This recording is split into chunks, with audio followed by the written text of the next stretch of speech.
en esta mañana y quiero contarle una anécdota. Una profesora fue intervenida quirúrgicamente. Dice, la señora Fisher estaba recuperándose de una cirugía y recibió una tarjeta de su clase de cuarto grado. Y decía, querida profesora Fisher, su clase de cuarto grado le desea pronta recuperación por una votación de 15 a 14. Aleluya. Para lo que entendió, entendió. O sea, ellos votaron y 15 quería su recuperación y 14 no. A veces así son los alumnos. Gloria a Dios. Muy bien, hermanos, quiero que abra su Biblia, o vamos a leer, como ya le dije, en Mateo 7, 21, 22 y 23. Quiero tratar de conversar así breve, así, en forma tranquila, sin gritar. Aleluya. Y voy a leer, hermano, quiero que nos pongamos en pie más una vez. El título que trae la Reina Valera dice, nunca os conocí. Pero ya les he dicho muchas veces que los títulos no son inspirados, esos son los escritores que cuando pusieron los versículos, capítulos, le agregaron un título. Pero mi título es Los hacedores de maldad. Y lo leo en el nombre del Padre, del Hijo y del Espíritu Santo. No todo el que me dice, Señor, Señor, entrará en el reino de los cielos. ¡Qué tremendo! No todo el que me dice, Señor, Señor, entrará en el reino de los cielos, lleva una coma, sino el que hace la voluntad de mi Padre que está en los cielos. Muchos me dirán en aquel día, en el día final, Señor, Señor, ¿no profetizamos en tu nombre? Y en tu nombre echamos fuera demonios, y en tu nombre hicimos muchos milagros.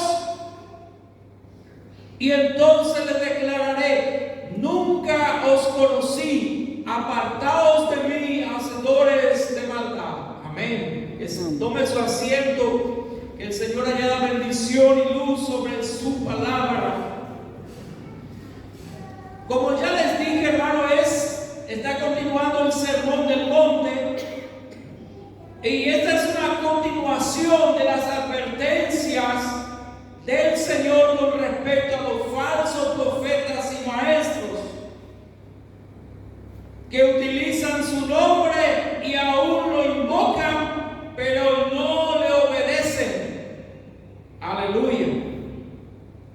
Podemos decir, son cristianos, quiere ir al cielo, pero no le obedece al Señor. Pablo dijo, escuche, dice, tú que te jactas de la ley, con infracción de la ley deshonras a Dios. Romanos 2, 22, 23, 24 dice, tú que te jactas, tú que te vanaglorías, tú que te alabas por ser creyente o estar en la iglesia, dice, con infracción de la ley deshonras a Dios. El Señor dice, no todo el que me dice Señor, Señor, entrará en el reino de los cielos, sino el que hace la voluntad de mi Padre que está en los cielos. En otra parte, en Lucas 6:46, el Señor dice, ¿por qué me llamáis Señor, Señor, y no hacéis lo que yo digo? Ustedes me dicen Señor, Señor, y no me hacen caso. O decir, Señor, yo te amo, Señor, pero en la obra es otra cosa. Pero hay algunos pasajes que nos puede aclarar. Capítulo de Juan 14, el verso 15 dice, si me amáis, guardad mis mandamientos.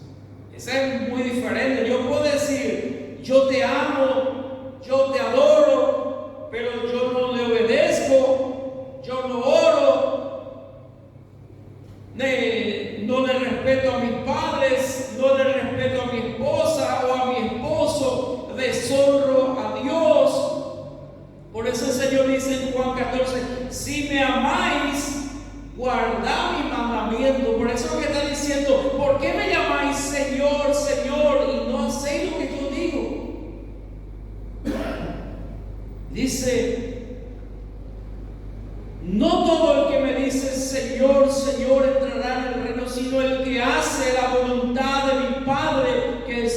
en los cielos. La voluntad de Dios, hermanos, aleluya,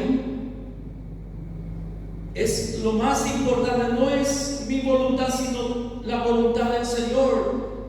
En el Padre nuestro, hermano, dice el Señor: hágase tu voluntad aquí en la tierra como en el cielo. Y yo digo: Señor, ¿por qué mi oración no tiene respuesta? Porque yo oro, porque yo clamo y no tengo respuesta, porque estás orando en tu voluntad y no la voluntad de Dios. O yo estoy presionando a Dios. Aleluya. La voluntad de Dios es lo más importante. Primera de Juan 2:17. Primera de Juan 2:17 dice: el mundo pasa y su deseo pasa, pero el que hace la voluntad de Dios permanece para siempre. Todo pasa en este mundo, las modas, todo el colorido, todo pasa. Su deseo, su pasión, su vanagloria, todo. Pero el que hace la voluntad de Dios permanece para siempre. Y la voluntad de Dios, dice Pablo en Romanos 12, tiene 3 características. La voluntad de Dios, escucha, hermano, la voluntad de Dios, dice, es buena, es agradable y es perfecta. La voluntad de Dios es buena, agradable y perfecta. Aleluya. Es muy interesante, hermanos.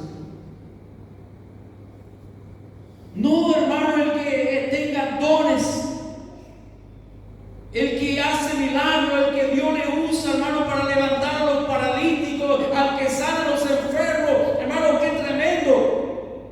Pero dice, si no hace la voluntad de Dios, no sirve para nada. Por eso dice, por sus frutos lo conoceré.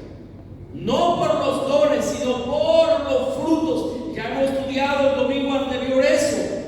No por los dones, sino por los frutos. Dice el verso 20, por su fruto lo conoceré. El fruto del Espíritu. Y el Señor dice, muchos me dirán en aquel día, Señor, Señor. Y yo me congregué en la iglesia Monte Alto, yo estuve en la iglesia tantos años, prediqué en tu nombre, canté en tu nombre, echamos fuera demonios en tu nombre, hicimos muchos milagros. Muchos creyentes, hermanos, sienten que la manifestación de los dones espirituales es prueba suficiente de que serán salvos. Si nosotros vemos a alguien que viene, hermano, hasta a mí, a todos nos va a sorprender, que ora y revela nuestra vida, o entrega profecía, o alguien está en silla de ruedas, ora por él, se levanta y dice, gloria a Dios, qué tremendo hombre de Dios. Así vamos a pensar, ¿cierto? Todos vamos a pensar así. Yo escuché este testimonio de David Wilkerson. Él dice, estaba un evangelista predicando, dice, y los paralíticos se levantaban, los sordos oían, los mudos hablaban, había muchos milagros. Y dice, ellos estaban sentados, había pastores, la esposa de los pastores, y estaba la esposa del evangelista. Y la esposa de uno de los pastores le dice a la esposa del evangelista que estaba fluyendo el milagro, dice, qué bueno, qué tremendo hombre de Dios, qué gusto tener esa clase de hombre en la casa. Y grande fue la sorpresa cuando la esposa del evangelista dice, yo no conozco a ese hombre, en casa él no es él, en casa él es otro. Entonces, hermano, tengamos mucho cuidado de eso. Pero Jesús dijo, hermano, que la manifestación de los dones no es prueba suficiente. Por eso el Señor dice en este versículo que he leído, muchos me dirán en aquel día. Estas personas a las que Jesús se refiere, ¿quiénes son, hermano? Son creyentes, son hermanos, son miembros de la iglesia, son líderes, son predicadores, son levitas.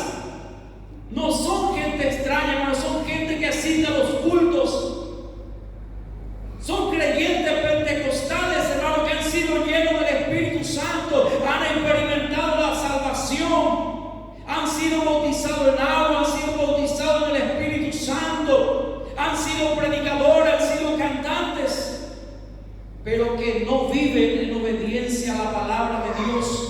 Hermanos, muchos llevan doble vida y eso a Dios no le agrada, porque va a llegar un día donde el Señor va a apartar a lo de derecha y a lo de su izquierda, las ovejas y las cabras. Así dice la palabra. Y ahí no va a haber escapatoria, no va a haber excusa. Usted no va a decir, yo pensé que todo el mundo iba a entrar al cielo. Y ya le he dicho, hermano, muchas veces que no todo va a entrar al cielo. No es como la gente dice, ¿cómo subir a la montaña? Todos vamos a llegar arriba. No. Dice, sino el que obedece, el que hace la voluntad de Dios. Y el Señor usa una frase, dice, nunca os conocí. Esta frase, nunca os conocí, esa inquieta a mucho y a mucha gente. Podemos pensar que estas personas nunca fueron creyentes. Es como dicen algunas denominaciones. Dicen, no, la salvación no se pierde. Y si se perdió, si se descarrió, no, es que nunca fueron creyentes.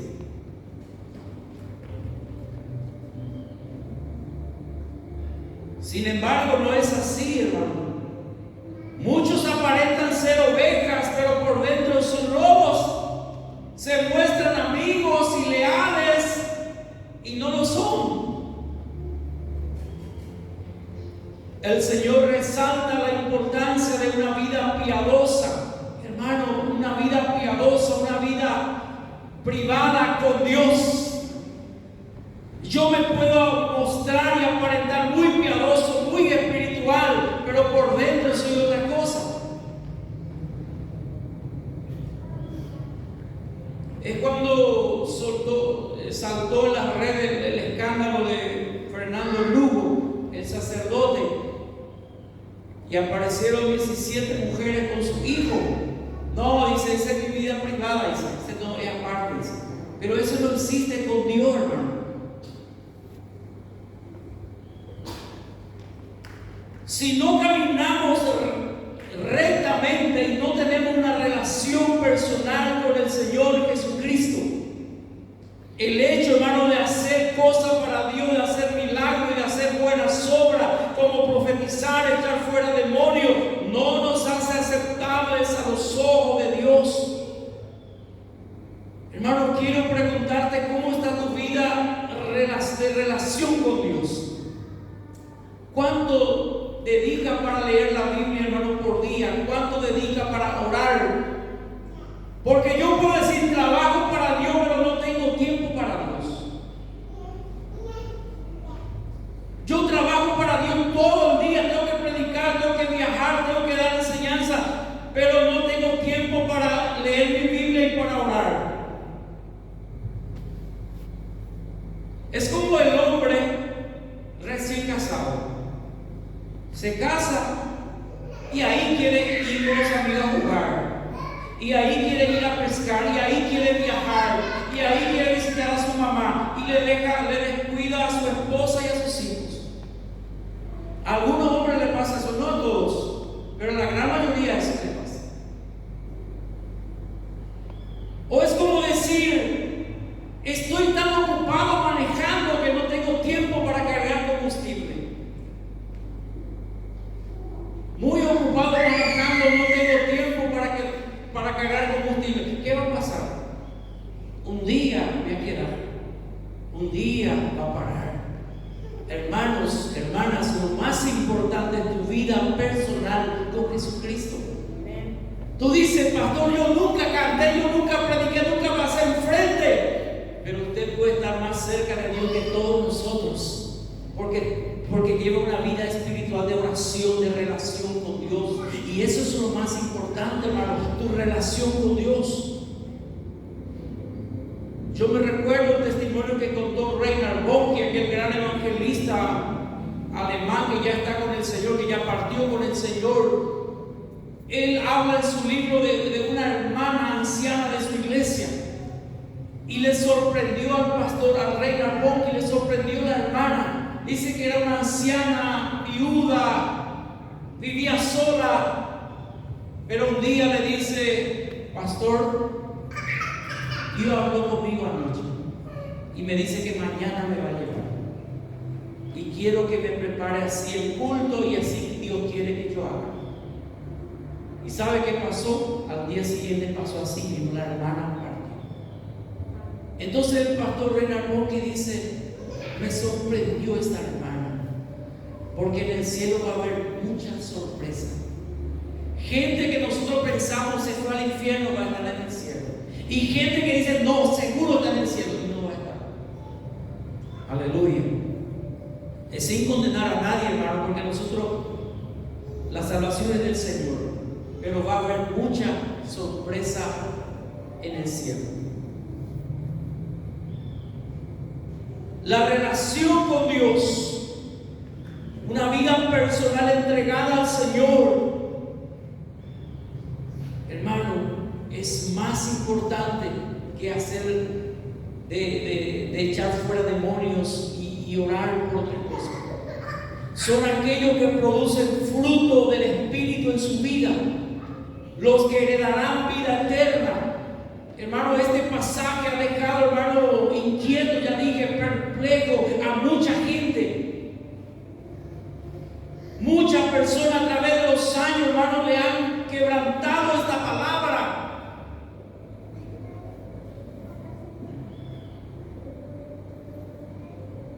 Es como un abogado de una cierta ciudad. Este hombre era abogado y ayudaba a la gente, principalmente ayudaba a la viuda a hacer sucesión y a arreglar sus papeles. Ese era su trabajo. Y la sociedad le quería mucho a él. Le quería mucho a este abogado porque él se preocupaba por la gente que no tenía su documentación al día, sus papeles, todo. Y él arreglaba, hasta en el periódico salía su nombre. Pero ¿sabe qué pasó? Un día murió él. Y su esposa no sabía nada, no tenía los papeles de nada, no sabía nada. Ella. O sea, este hombre predicaba muy lindo afuera por la sociedad, era un hombre íntegro, impecable, pero en su casa era totalmente diferente.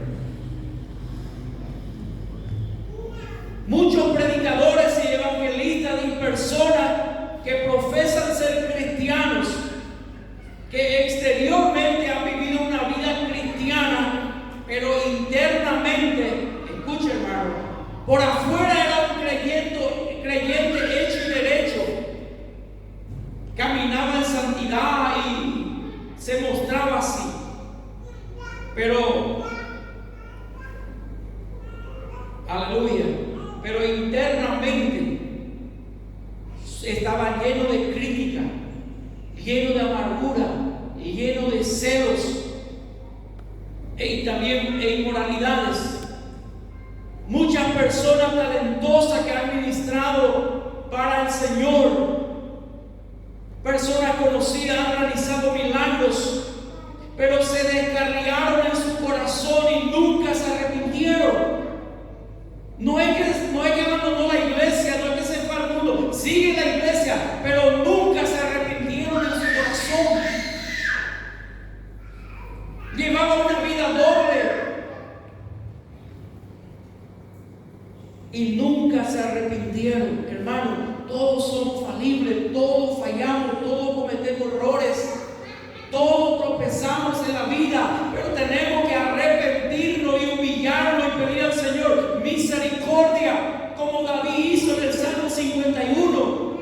David cometió uno de los pecados más terribles, hermano, pero se humilló delante de Dios y dice: ten piedad de mí, oh Dios, conforme a tu misericordia, conforme a la multitud de tus piedades, borra mis rebeliones, lávame más y más de mi maldad y límpiame de mi pecado, porque yo reconozco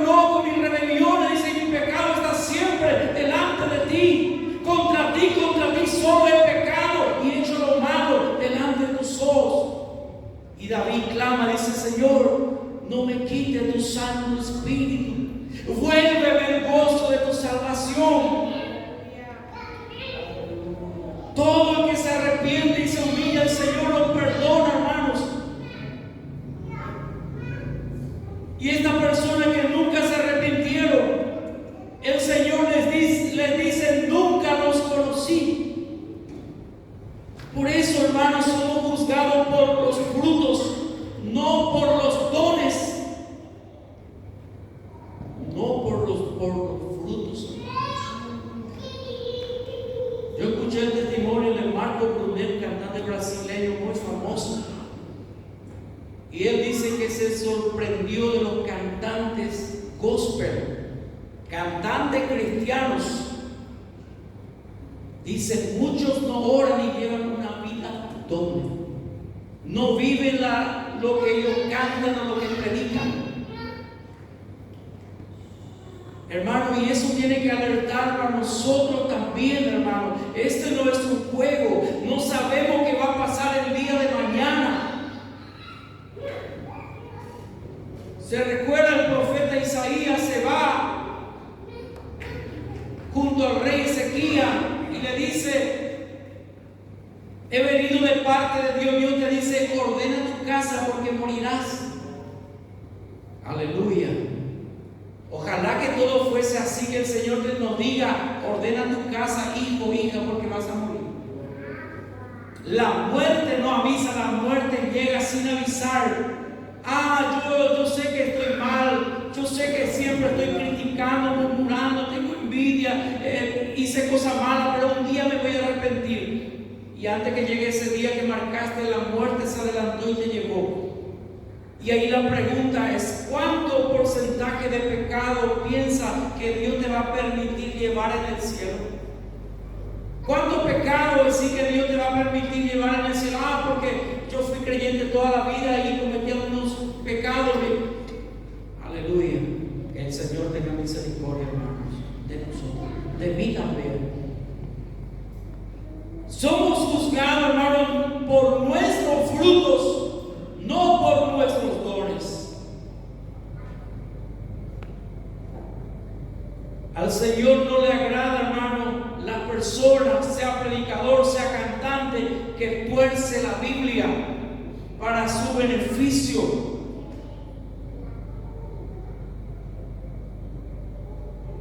Dice el Señor: muchos me dirán en aquel día: Señor, Señor, ¿no profetizamos en tu nombre?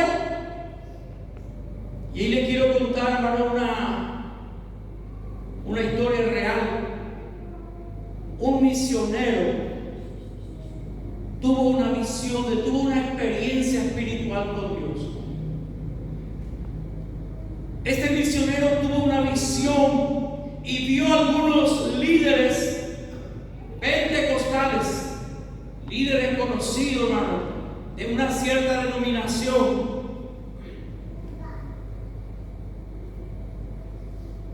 Y vio en la visión algo, hermano, que le horrorizó a este misionero. Cómo ese predicador y cómo torcía la palabra, enseñaba mal. Enseñaba, hermano, acerca de la teología de la prosperidad. Si tú das aquí $100, el Señor te va a dar $1000. Por ejemplo, el pacto que dice. Y este misionero, cuando tuvo esta experiencia, hermano, se quedó muy mal, muy asustado. Porque estos líderes que Dios le mostró ver o le permitió ver, estaban desechando toda la palabra de Dios y viviendo una vida corrompida, una vida muy liberal.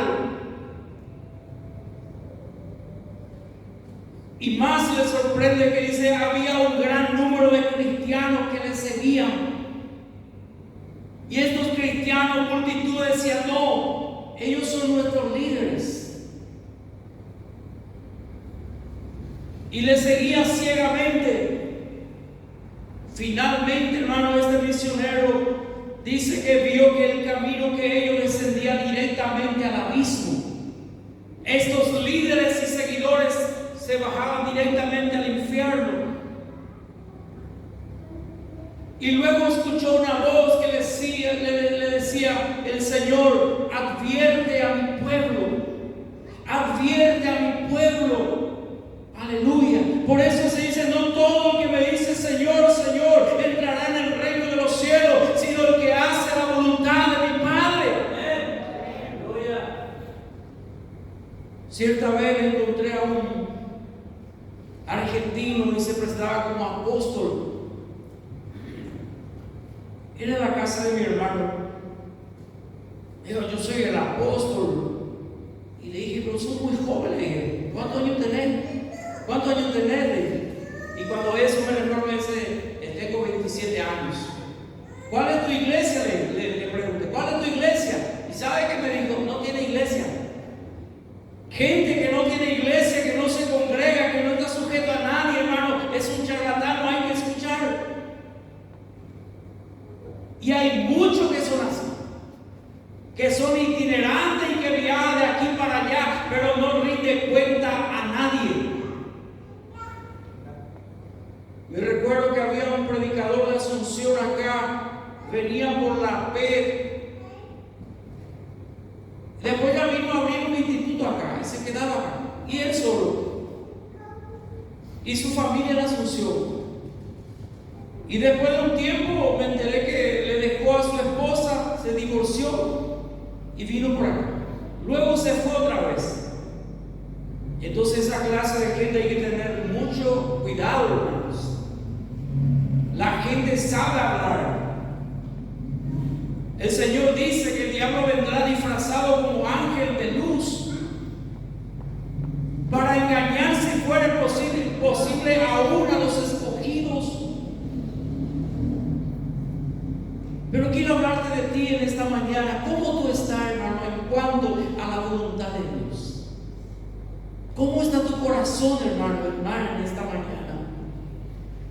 O decir como aquel hermano, no estoy tan bien, estoy un 70%, 30% de lo que me falta. Aleluya. ¿Cuánto pensar arreglar tu altar con Dios? Yo sé que ahora no tengo tiempo para orar ni leer mi Biblia ni nada, pero algún día voy a tener. Aleluya. Eso es lo que tú crees, nunca vas a tener. Si tú no dispones, hermano, en tu corazón, nunca vas a tener. Uno tiene que proponer intencionalmente apartar un tiempo, por lo menos 30 minutos a la mañana o a la noche, para orar y leer la Biblia, hermanos. Si no, el mundo nunca te va a dar tiempo, porque el sistema del mundo, hermanos, nos llena, nos absorbe todo el día y la noche, y no tenemos tiempo para nada. Y lo que no quiere que el diablo no quiere que tenga relación con Dios. El diablo no quiere que tú ores, hasta permite que venga el culto, pero no quiere que tú te sientes a leer la Biblia y que te arrodilles a orar. El diablo hará todo. Cuando piensa orar, dice, no, es que hay partido ahora. No, es que mi película preferida es esa. No, es que tengo que preparar una comida. No, es que tengo que lavar mi casa. Entonces, nunca oramos. Hay que apartar tiempo específicamente, intencionalmente, para buscar a Dios. Si no, nunca vamos a tener, hermanos. Quiero llevar en Colosenses capítulo 1. Voy a estar terminando. Ahora son las 10. Colosenses 1:9. Escuche, hermano. Pablo está hablando con la iglesia de Colosas. Y dice, por lo cual también desde que el día que lo oímos, no cesamos de orar por vosotros, hermanos de Colosas, y de pedir que seáis llenos del conocimiento, dice, ¿de qué cosa? De su voluntad.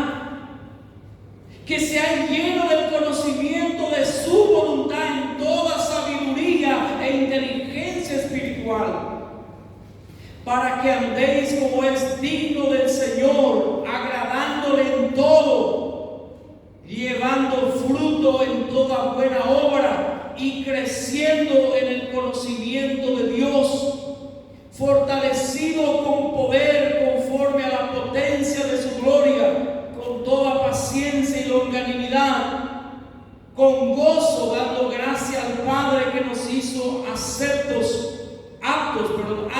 con P, para participar de la herencia de los santos en Dios. Aleluya. Acerca de la voluntad de Dios. Hermano, va a llegar un día, porque el Señor dice en el verso 22, muchos me dirán en aquel día, Señor, Señor, Yo fui creyente 20 años, 30 años. Yo fui evangelista, yo fui predicador, yo fui cantante, yo oraba por los enfermos y se sanaba, yo entregué profecía. Que el Señor no te diga, nunca te conocí, nunca hiciste mi voluntad, hiciste tu voluntad, hiciste para mostrarte a otra gente, pero tu corazón nunca fuiste sincero conmigo. Estos alumnos de la profesora Fisher fueron muy sinceros. Le deseamos una pronta recuperación con una votación de 15 a 14. Escucha, hermano, una de las ilustraciones bíblicas más conocidas sobre el juicio tiene que ver con Sodoma y Gomorra. ¿Usted ya leyó alguna vez acerca de Sodoma y Gomorra? Aparece 22 veces en la Biblia. ¿Y de qué habla, hermano? Del juicio. ¿Se recuerda? Ahí aparece la esposa de Lot, que el ángel le dice, no te dé la vuelta, no mires atrás, pero ella, la curiosidad y su corazón estaba en Sodoma hasta que se dio la vuelta y está convertida en estatua de sal hasta el día de hoy. Y el Señor también nos dice, nos advierte, no mires atrás, mire adelante, puesto los ojos en Jesús, el autor y consumador de la fe. Gloria a Dios. Quiero que te pongas en pie, hermano, vamos a orar.